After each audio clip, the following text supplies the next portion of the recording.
गोपियों ने जोर जोर से कहा कि बधाई हो बधाई हो। यशोदा मैया ने कहा कि थोड़ा धीरे से बोलो, लाला की नींद खुल जाएगी, अभी तो सोया है। गोपियों ने कहा कि यदि लाला को सुलाना ही था फिर हमें क्यों बुलाए तुमने। मैया ने कहा कि ऐसा करो, अभी छोटा बच्चा है, केवल ऐसे सोए में तुम दर्शन कर लो, मैं इसको सुला देती हूँ। उसी समय यशोदा मैया ने क्या किया, उसी समय यशोदा मैया ने एक गाड़ी के ऊपर लाला को सुला दिया। एक बैलगाड़ी रखी हुई थी, उसी के ऊपर लाला को सुला दिया और बाहर आंगन में सभी गोपियों से कहा कि तुम खूब गीत गाने गाओ। सभी गोपियां मंगलाचार कर रही है, मंगलाचरण कर रही है, गा रही है, गीत गा रही है, भजन गा रही है। आइए हम सब लोग मिलकर गाएंगे। कन्हैया झूले पल नानक धीरे झूटा दीजो। कन्हैया झूले पल नानक धीरे झूटा दीजो। कन्हैया झूले पल नानक धीरे झूटा दीजो। कन्हैया झूले पल नानक धीरे झूटा दीजो। एक धीरे झूटा दीजो, एक भोले झूटा दीजो। एक धीरे झूटा दीजो, एक भोले झूटा दीजो। मेरे लाला झूले पल नानक हो झूटा दीजो। मेरे लाला झूले पल नानक झूटा दीजो। कन्हैया झूले पल नानक धीरे झूटा दीजो। कन्हैया झूले पल नानक धीरे झूटा दीजो। एक धीरे झूटा दीजो, एक भोले झूटा दीजो। धीरे झूटा दीजो, एक भोले झूटा दीजो। मेरे लाला झूले पल धीरे झूटा दीजो। मेरे लाला झूले पल झूटा दीजो। कन्हैया झूले पल नानक धीरे झूटा दीजो। कन्हैया झूले पल नानक धीरे झूटा दीजो। मीठी मीठी प्राणियों की सेवा करते हुए, ऐसा नहीं आज तो लाला का जन्म हुआ, सभी लोग झूमते हुए।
बाकी चरण पखारी नानक धीरे झूटा दीजो। बाकी चरण पखारी झूठे दीजो। एक धीरे झूटा दीजो, एक भोले झूटा दीजो। एक भोले झूठा दीजो, एक भोले झूठा दीजो। कन्हैया झूले पल नानक भोले झूठा दीजो। कन्हैया झूले पल भोले झूठा दीजो। कन्हैया झूले पल नानक भोले झूठा दीजो। कन्हैया झूले पल नानक भोले झूठा दीजो। मीठी मीठी तालियों की सेवा करते हुए।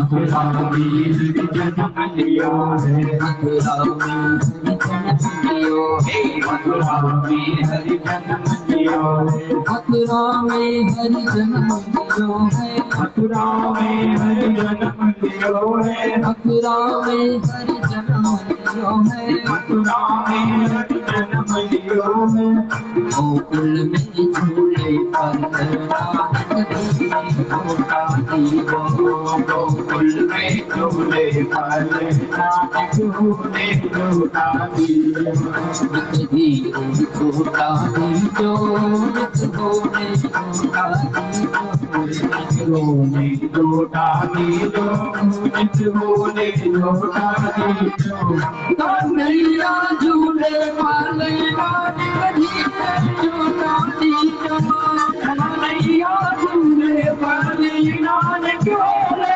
झूला दीजो,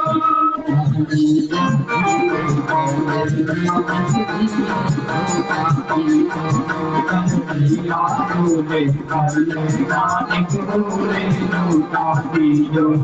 मीठी मीठी तालियों की सेवा करते हुए ऐसे नहीं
तालियों की सेवा करते हुए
धीरे रो लाल धीरे रोटा दियो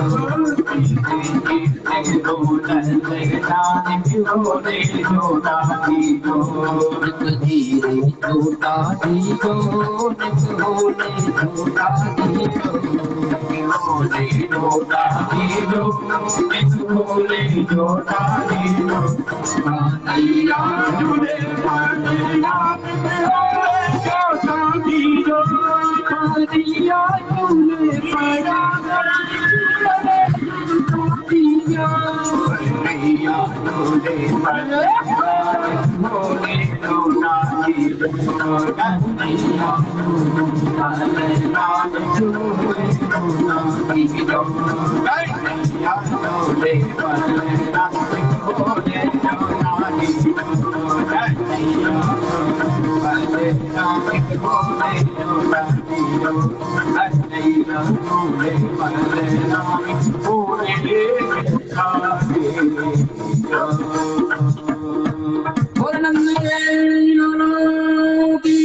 कृष्ण कन्हैया की इस प्रकार से सभी गोपियां यशोदा मैया के आंगन में खूब कीर्तन कर रही है, भजन कर रही है। हम जैसे लाला को बैलगाड़ी के ऊपर सुनाया था, जितने भी मटके थे दूध के दही के सब उसके नीचे रखे थे, गाड़ी के नीचे। लाला को जैसे ही उस गाड़ी के ऊपर सुनाया था महाराज, तो कंस के द्वारा भेजा गया सकटासुर नाम का दैत्य ने उस गाड़ी में प्रवेश किया। उसने सकट में प्रवेश करते उस गाड़ी में बैठ गया महाराज। और जैसे कन्हैया महाराज उसमें सोए हुए थे, कन्हैया को मालूम हो गया महाराज उस दुष्ट कंस ने फिर से एक राक्षस और भेजा है। उस गाड़ी में जैसे सकटासुर बैठा हुआ था, भगवान को लगा इसको प्रसाद जगाना चाहिए। भगवान ने जैसे देखा उस सकटासुर को, तब तक देखा कि आंगन में खूब कीर्तन हो रहे हैं, भजन हो रहे हैं। कन्हैया लगा कि मेरे लिए भजन कारण मुझको यहाँ सुला रखा है। उसी समय भगवान जोर जोर से रोने लग गए। बालानां रोदनम बलम, बालक तो और कुछ नहीं कर सकता, लेकिन रोने के अलावा और क्या कर सकता है। इसलिए कन्हैया जोर जोर से रोने लग गई। यशोदा मैया और सभी गोपियां भजन कीर्तन में मग्न हो रखी, कोई सुन ही नहीं रहा। जब किसी ने नहीं सुना, नैवा शृणोद वै रुदितं सुतस्य साम रुदनस्तनार्थी चरणों बुदक्षिपत। जब किसी ने आवाज नहीं सुनी तो लाला को लगा कि कोई नहीं सुन रहा है। उसी समय लाला को इतना गुस्सा आया कि लाला ने एक लात उस गाड़ी में मारी कि गाड़ी हवा में आकाश में उड़ती हुई धड़ाम से धरती में गिरी। जो सकटासुर जो उसमें बैठा हुआ था महाराज, जैसे धरती में गिरा तो सकटासुर का प्राणांत हो गया। मेरे कृष्ण कन्हैया सकटासुर बेचारा बदमाशी करके बैठा था, उसके अंदर कन्हैया ने एक लात घुमाई और वो गाड़ी धड़ाम से धरती में जैसे गिरी, सकटासुर का अंत। अब जैसे गाड़ी की जोर की आवाज, धड़ाम की आवाज यशोदा मैया ने सुनी, उसी समय दौड़ पड़ी, मेरी कन्हैया को कुछ हो तो नहीं गया। तुरंत गए, कन्हैया तो वहीं पालने में लेटे हैं। कन्हैया को तुरंत यशोदा मैया ने अपनी गोद में ले लिया। कन्हैया को कुछ हुआ तो नहीं। उसी समय ग्वाला आई। ग्वाला ने कहा कि मैया तुझे मालूम नहीं है ये गाड़ी कैसे गिरी है? तेरे लाला ने एक लात इस गाड़ी में मारी है, धड़ाम से धरती में गिर गई। यशोदा मैया को सच्ची नहीं लग रहा। यशोदा मैया कह रहे तुमने भांग पी रखी क्या? इतना छोटा सा लाला ये लात मारेगा गाड़ी में, कभी गिर के धड़ाम से गिरेगी क्या? यशोदा मैया ने क्या तुम्हारा भांग पी रखा है कि जैसे बोल लो, इतना छोटा बच्चा कभी ऐसे कर सकता है क्या? ऊचुरव्यवसीत मतीन गोपान गोपांश बालकाः रुदतानेन पादेन चित्तवेदं अशंसयः। ग्वाला बार बार कहते कि मैया ऐसे ही हुआ है, हमने देखा अपनी आंखों से। और यशोदा मैया सच्ची नहीं मानती। यशोदा कहते हैं कि तुमने भांग पी है क्या? डांट फटकार कर सब ग्वालों को भगा देती। मेरा कन्हैया इतना छोटा गाड़ी में लात मार के टूट जाएगी, ऐसा कदापि नहीं हो सकता। इस प्रकार से कन्हैया ने सबसे पहले सकटासुर का वध किया और आज से श्री गणेश करना प्रारंभ कर दिया। पहले पूतना को मारा, इसके बाद सकटासुर को मारा। अब सुखदेव जी कहते हैं, परीक्षित एक दिन की बात है, एक दिन यशोदा मैया ने अपने लाला को गोद में लिया था और गोद में जैसे दुग्धपान करा रही थी, उसी समय कान्हा जोर जोर से रोने लग गए। जैसे कन्हैया जोर जोर से रोने लग गए तो यशोदा मैया लाला को जोर जोर से अपने हाथों से उछालने लग गई।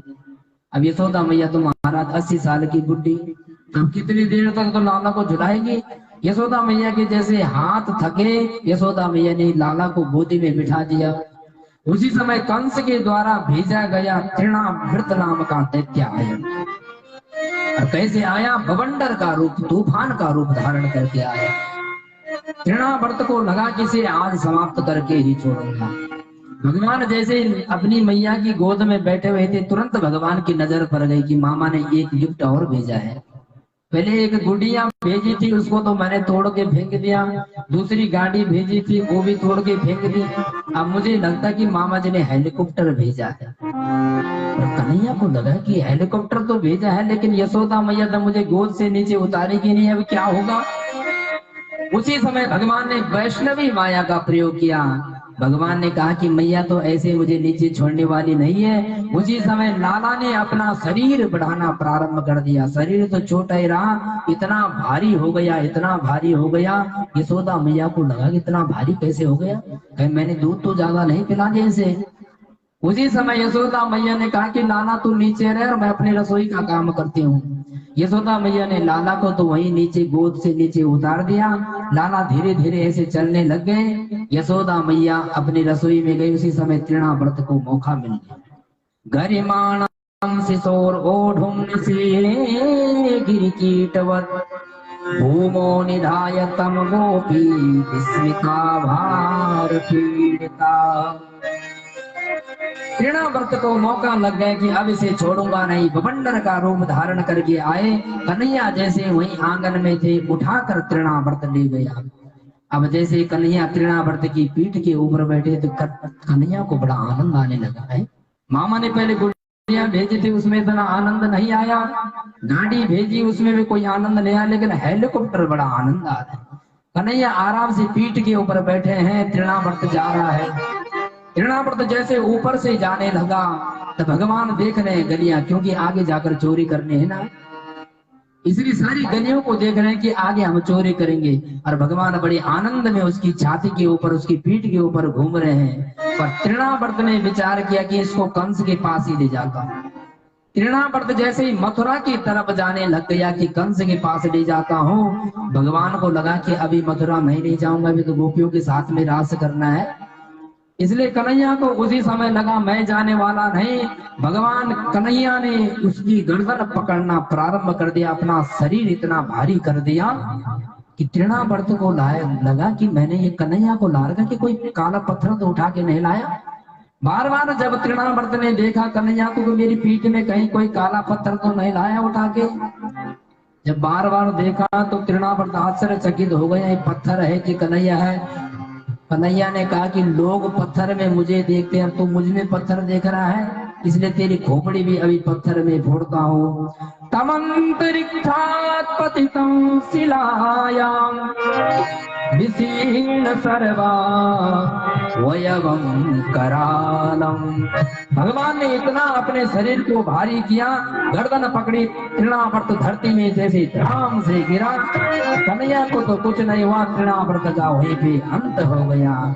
बोल कृष्ण कन्हैया लाल की। तृणावर्त को तो भगवान ने पत्थर में उसकी खोपड़ी फोड़ दी, वो तो समाप्त हो गया महाराज। जैसे जोर की आवाज यशोदा मैया ने सुनी कि मेरे लाला को कुछ हो तो नहीं गया। यशोदा मैया दौड़ती दौड़ती आई, तब तक तो तृणावर्त की छाती में कन्हैया खेल रहे हैं महाराज। यशोदा मैया ने विचार किया कि मेरे लाला के ऊपर बार बार ऐसे विघ्न क्यों आ जाते हैं, ऐसा क्या है। और मने मन में यशोदा मैया ने सोचा कि हिंस्रा स्वपापेन विहिंसिता खलाः साधु समत्वेन भयाद् मुच्यते। यशोदा मैया मनी मन में विचार कर रहे कि भले ये मेरे बालक को मारने के लिए कोई आता है, पर लेकिन वो अपने पाप से ही मर जाता है। बोलो कृष्ण कन्हैया लाल की। यहाँ सुखदेव जी कहते हैं कि लाला तो यहाँ धीरे धीरे बड़ा हो रहा है और वसुदेव जी और देवकी जी बड़े दुखी हैं कि हमारा लाला कितने दिन का होगा, कितने बड़ा हुआ होगा, अभी उसका नामकरण संस्कार हुआ है भी कि नहीं हुआ है। उसी समय वसुदेव जी गर्गाचार्य जी के पास पहुंचे, जो उनके कुल पुरोहित हैं। गर्गाचार्य जी के चरणों में प्रणाम किया वसुदेव जी ने। वसुदेव जी ने कहा, हे गर्गाचार्य जी महाराज, नंद बाबा ने अभी तक नामकरण किया कि नहीं किया, बालक तो मेरा है, आप जाइए गोकुल में, गोकुल में जाकर मेरे बालक का नामकरण तो कर दो। गर्गाचार्य जी महाराज बड़े प्रसन्न हो गए, कम से कम उस पर ब्रह्म का नामकरण करने के लिए तो मुझे मिलना है। उसी समय गर्गाचार्य जी महाराज चल पड़े, और जैसे ही गर्गाचार्य जी महाराज गोकुल में पहुंचे, उसी समय जैसे नंद बाबा ने देखा गर्गाचार्य जी को तो बड़े आनंदित हो गई, चरणों में प्रणाम किया क्योंकि ब्राह्मण है। उसी समय नंद बाबा ने जैसे प्रणाम किया गर्गाचार्य की चरणों में, तो गर्गाचार्य ने आशीर्वाद दिया। उसी समय नंद बाबा ने कहा, हे गर्गाचार्य जी महाराज, यदि आप हमारे घर में पधारे हैं तो हमारे बालकों के बारे में भी तो कुछ बताओ, इनका भविष्य कैसे होगा, आप तो बहुत बड़े ज्योतिषी हैं। गर्गाचार्य ने कहा, क्या नाम रखा है इनका? नंद बाबा ने कहा कि अभी तक तो हमने कोई नाम ही नहीं किया। गर्गाचार्य जी ने कहा कि इतना बड़ा हो गया, तेरे बालक इतने बड़े बड़े हो गए, अभी तक नामकरण संस्कार नहीं किया। नंद बाबा ने कहा, हे गर्गाचार्य जी महाराज, जब आप जैसे ऐसे प्रकांड विद्वान हमारे घर में पधारे हैं तो आप ही कर दो नामकरण। गर्गाचार्य कहते हैं, यदो नाम महमाचार्य ख्यातश्च भुवि सर्वतः सुतं मया संस्कृतं ते मन्यते देवकीसुतं। गर्गाचार्य कहते हैं, हे नंद बाबा, मैं तेरे बालकों का नामकरण तो जरूर करता, पर लेकिन यदु नाम महमाचार्य, मैं तो यदुवंश का आचार्य हूँ, यदुवंश का कुल पुरोहित हूँ, मैं आपके बालक का नामकरण कैसे करूँ? यदि मैं तुम्हारे बालक का नामकरण संस्कार कर भी देता हूँ और कहीं कंस को भनक लग गई महाराज, तो कंस दौड़ पड़ेगा। सुतम मया संस्कृतम ते मन्यते देवकीसुतं, कंस को मालूम लगेगा कि गर्गाचार्य